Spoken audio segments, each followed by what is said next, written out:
Okay, just like you can work a tide problem backwards, you can do the same with a current problem. So our question now is, when will the current be 0.6 knots flood for the first time that day on November 1st in Barnstable Harbor? So instead of finding the speed of the current at a specific time, now we're looking for what time will have this speed. So we're just taking that table and working it backwards. So step one, as usual, you always start by going to the index. So the index was 128. 128. Okay. Barnstable Harbor. Right there you can see. Barnstable Harbor, reference number 1251. So reference number 1251. Now we got to look for the substation information. So before we even begin, I'm going to write out what we know we're going to need to find.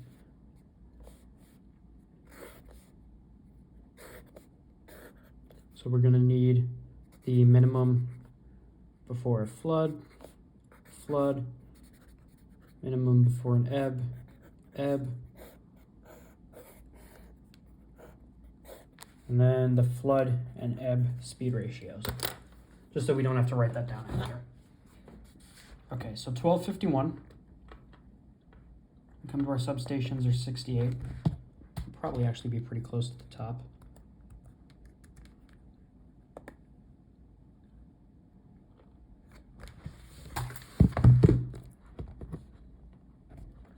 Hundreds,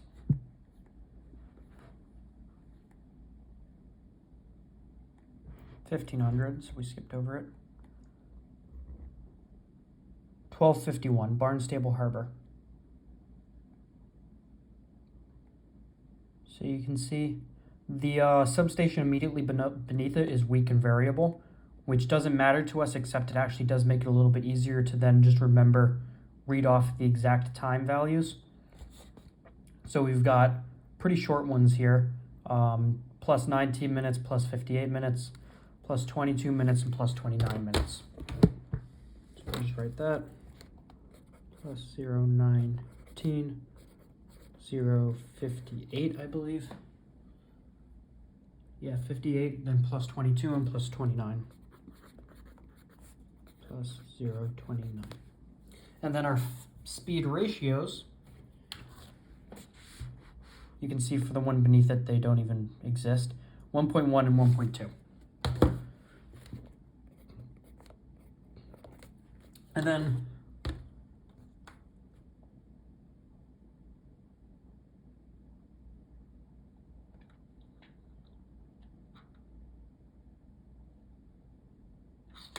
something I forgot to make note of when I was doing an overview of the different values. But I forgot to mention directions. When it's describing their average speeds, you can see right here, it also gives the degree values of what the direction is. So 90% of the time on a normal, at a normal substation, the currents only go two ways. They either go in for a flood or out for an ebb, and they're usually perfectly reciprocal from one another. So you could see, here's Barnstable Harbor. In this case, we've got for a flood current, it's coming in at on a course of 192, and for an ebb current, it's going out on a course of 004. So every once in a while, rarely, you'll get a question asking what is the course of the current. You just find them right here, because they're almost never going to deviate from these two values, unless it's a rotary current, and we'll get to those later. Okay. Oh, and I forgot, this is on Boston Harbor.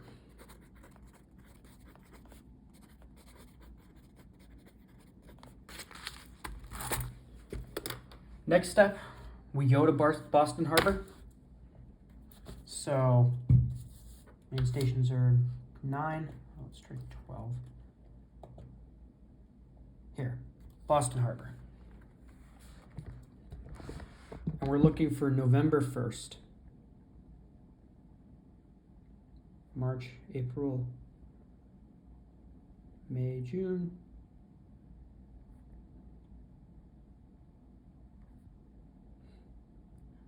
Okay, November. November 1st starts with a slack water at 1.9 and then goes to a flood current of 1.2, and then the flood current occurs at 0440 and so on and so forth. So we're looking for a speed of 0.5 flood, and we're looking for the first time it happens that day. So presumably it'll happen somewhere between these two as we go from slack to flood. So we should carry over this information, and then because it's always possible that we get shifted over and need to use something from the day before, we go to the day before, which happens to be on the previous page. And let's actually start here and get this information as well. So let's just start with this max ebb current at 2258, and then continue onward. It's always up to you what kind of information you want to bring over, how much you want to bring, but more is safer than less. So 2258 at 1.3 ebb. First, we got to set things up.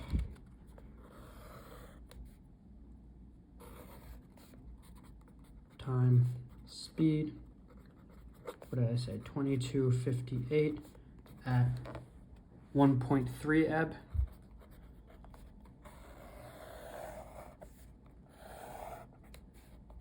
Then our next one is 119 at 119. It's a slack water. Then we've got 0440, which is a flood current of 1.2 knots. And then our next slack water should be 0708. Okay. So now we're going to apply the correction to all of those. We'll label just so we don't get confused. This is Boston Harbor. And then over here,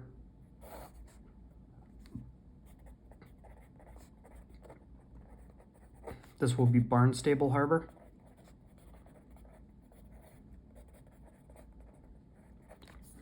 Okay, and here are our corrections. First one, 2258, has an ebb current. So we take our correction in time of 29 minutes and our speed ratio of times 1.2. So we add 29 minutes to 2258. That'll get us 2327. And speed of 1.3 times 1.2. 1.56. So that's actually still in the previous day, so it wasn't necessary to do this, but it's always safe. Then our slack water is at 119. And remember, this is a slack water occurring before the flood current, so we use the minimum before flood value of 19 minutes, and then no change in time. So 19 plus 19 is 38. So this happens at 138 with a speed of 0.0. Then at 440, that's our flood current. So we add 58 minutes and we multiply the velocity by 1.1. So 440 plus 58 minutes is 538. And then we do 1.2 times 1.1, because that's the speed times the correction. We get 1.32 flood. Then finally 708, it's after a flood, so it's technically the minimum before an ebb again. So 22 minutes, we get 0730. speed of 0. Okay. So as usual, it was more than necessary to take all these times, but now we kind of have a good understanding of what's going on in and around the time that we would be looking for the first flood current. So obviously, when at the very beginning of this day of November 1st, it was an ebb coming into a slack water at 138. So before 138, it was all an ebb current, so doesn't matter. We're looking for a flood current. Then after 138, it becomes a flood current and slowly increases until at 538 we have a maximum velocity of 1.3. So we're looking for a velocity of 0.6 ebb. It has to happen, or 0.6 flood. It has to happen between 138 and 538. It's somewhere as we accelerate from here to here. So the two values we need, remember, are the interval between slack and max, and the interval between slack desired, and that's used to find our correction. However, we don't have a desired time, so this is what we're looking for, meaning we have this and we can find this. Let's start here. The interval between slack and max. Remember, the slack doesn't always come before the max. It just happens to in this example. Is 0.538 minus 138. It's a lucky combination of numbers, so it's just 4 hours. So our interval between slack and max is 4 hours. Now our correction, remember, is the scale factor that we want to multiply our maximum current by to get our desired speed. So if that was before, 1.32 times x gives us our speed of 0.6 current, 0.6 knots. Now we just have to work that backwards. So we can do 1.32. This is the part that always screws me up just because I, for some reason, have a hard time with this relatively basic algebra.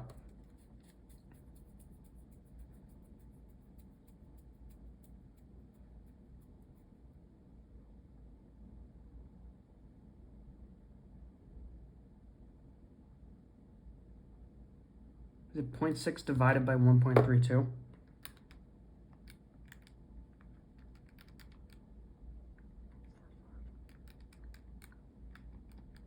It is, okay. So what you do to move this around is you do 0.6 divided by 1.32 gives you your answer of 0.45 repeating, 0.45 repeating, which you can just round to 0.45. It's not that big a deal. Meaning, in these problems, you flip this around, you divide this by this, and you get 0.45, which is your desired correction factor. So now we're going to be using our interval between slack and maximum and our desired correction to find a interval in time between slack and desired. So we come back to the book. Our page is 94.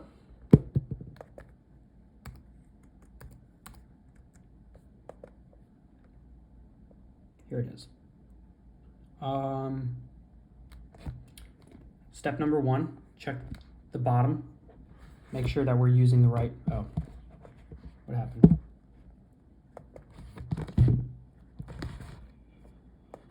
I just reloaded the page, but we'll go back down.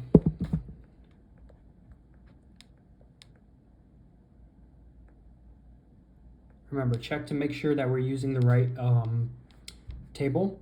So Cape Cod, Hellgate, Chesapeake Bay, and Delaware Canal use table B. We're based off of Boston Harbor, so we're going to use table A again. So now what we're going to do is we have the interval between slack and maximum, and we have our correction factor, but we don't have this. So we're going to pick our column and pick our correction. So our interval between slack and maximum is 4 hours. And our correction factor, we're looking for 0.45, 0.4545 repeating, which we have 0.4 and we have 0.5. Technically, it's closer to 0.5. It's just very slightly closer to that one. So we use this one. So we pick our column, we pick our correction factor, and then we move across the row until we get our interval between slack and desired, which is 1 hour and 20 minutes. Meaning, if you were to have a total interval between slack and maximum of 4 hours, and you wanted to be half of the speed of the total maximum current, it would occur 1 hour and 20 minutes after the slack, or before the slack if you were going maximum to slack. But in this case, slack happens first, so it's after the slack. So our interval between slack and desired is 1 hour, 20 minutes. The slack occurred first, as you can see, because it was at 1:38 and then 5:38. So we add 1:38, we add an additional hour, 20 minutes. That gives us 0.308. And that is our answer. So what this means is at 0.308 will be the first time on November 1st in Barnstable Harbor where the current will be 0.6 knots flood. We do that just as always. We look up our substation in the index. We use it to find our way to its substation page. We get all of its information. We then go to our main station, which was Boston Harbor. We get all of its information for the surrounding 12 or so hours that we're working off of, apply all of our corrections, get our information for those same surrounding hours for Barnstable Harbor. Then, in this case, we find our interval between slack and maximum, and instead of finding the interval between slack and desired, we find our correction factor by dividing our desired speed by the speed of the maximum current. That gives us the correction factor. We then go to our speed of current at any time table, and we find the column of the slack and maximum, follow that column down until we get to the correction factor we're looking for, and then follow that row across, and that will give us our difference in time between slack and desired, which we can apply to go from our slack water time, add it, and that will give us the time that we will have the speed we want.